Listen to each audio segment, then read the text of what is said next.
इथं मंडळी काय बसला आणि तुझ्या मध्ये सुया घे पोत घे.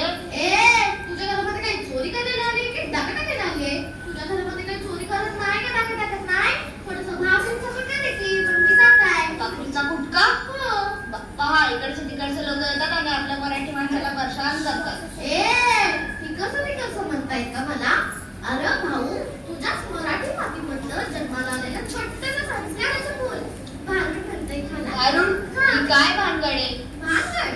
अरे माणसांनी भानगडी करू नये म्हणून संतांनी काढलेल्या प्रबोधनाच्या कारखान्याचं प्रोडक्शन म्हणजे भारूड. ते ना थोडं भाकर. भाकर बिकर काय नाही. काय नाही? अरे नाही द्यायचंय तर देऊ नको, पण मी जे बोलते ते ऐकून तर घेशील की नाही? हा हा हा. जर तू माझं ऐकून घेतलंस ना तर गुरगुंडा होय. गुरगुंडा? हो. तुला काय वाटलं? मुलं बाळ.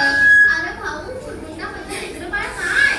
अरे बाबा, गुरगुंडा म्हणजे आमच्या भाषेमध्ये ह्या शब्दाचा अर्थ आहे ज्ञान.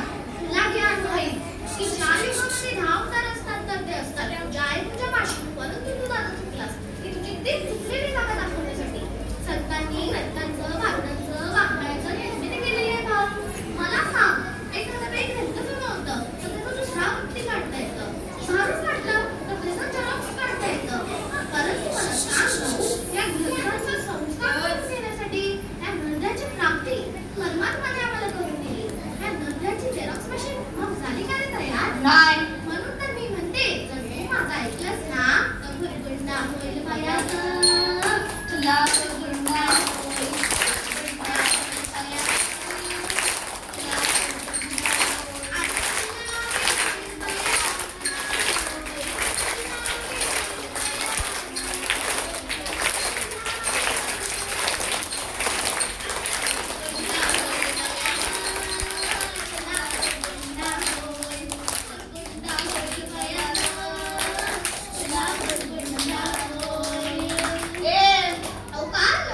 तुझं काम सुरू आणि बोल जागा घरात बस की.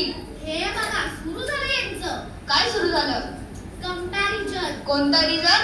कंपॅरिजन म्हणजे काय ग?